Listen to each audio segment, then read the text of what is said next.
Creating kits will allow you to combine multiple stock inventory items into a single kit, which also allows you to issue out that one individual kit as opposed to multiple inventory items. Creating a kit is going to be a two-stage process. Stage one of the process is to design the kit.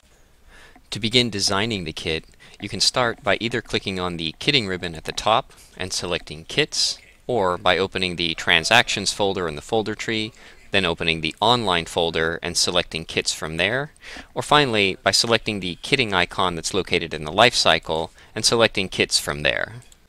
First, you'll enter the stock kit code number, which is going to be the stock number for this particular kit. Once you've created the stock number for it, at that point you can put in the stock kit name, which can be just a description for that particular kit. Next, you'll select the item type to specify if this is a standard, serialized, or batched type of a kit. And then you can go ahead and give a description to this kit, as well as apply a category if you need to. If the category you're looking for isn't available in the drop-down menu, you can click the plus button to add a new category, or if you just want to search through a list of available categories, you can click the magnifying glass and perform a search for that category. You can also control the units of measure so that you can specify exactly how these kits are created, how they're inventoried, and how you issue them out from your inventory. For this example, we're going to use the unit of measure as each. However, if you need to change that, you can always click on any of the drop-downs, select that new unit of measure, or create a new unit of measure by clicking on the plus button and specifying what that unit is. Also, you can search through a list of current units of measures that are within the system by clicking on the magnifying glass and selecting it from the list, or searching it and then choosing the Select and Return button. On the Costing tab, you'll be able to specify the cost type, including last or simple, average, first in, first out, last in, first out, or actual. Once you've set that, at that point you can also specify a cost of this kit. And if you need to specify a price markup based on a percent or dollar amount, you can also do that.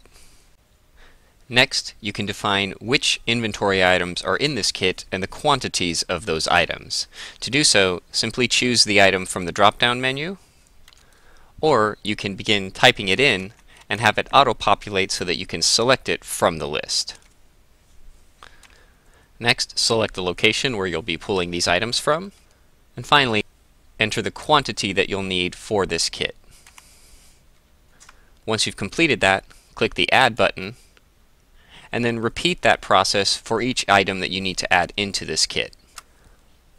Once you have all the kit members in place, at that point you can select the Images tab, and if you'd like to upload images of the individual kit items that are included in this kit, simply hit Select, browse to your Pictures folder, and choose the images that you'll need. If any documentation needs to be uploaded, you can select the Documents tab, choose the documentation from the drop-down menu, or click the plus button to choose Select and browse your computer, and once you have the document listed, click Add, and that will add it to the kit. If you need to make any notes, you can click on the Notes tab and make any notes about this kit that you need to. Once you've completed this process, click Save, and now the new kit has been designed. Once you've designed the kit, at that point you can move on to the second stage, which is creating the kit itself.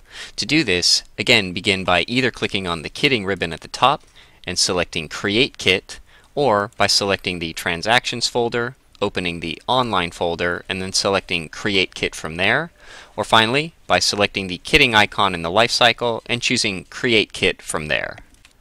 Once on the Create Kit form, from the Kit Code drop-down menu, select the kit that you want to create. Then, select the location where you'll be creating these kits. Once you've done that, select the quantity or number of kits that you want to create. And at that point, the individual kit cost will populate automatically, and you'll know which individual items are in the kit, the quantity needed for each kit, as well as the quantity needed for the entire transaction, where the location of each individual kit member is, and the available quantities of each of those kits. Once you've confirmed how many are going to be issued to each kit, at that point just process it, and that will complete the transaction, and in this case we've built 10 new kits. To build additional kits, again just choose from the kit code drop-down and follow the same process.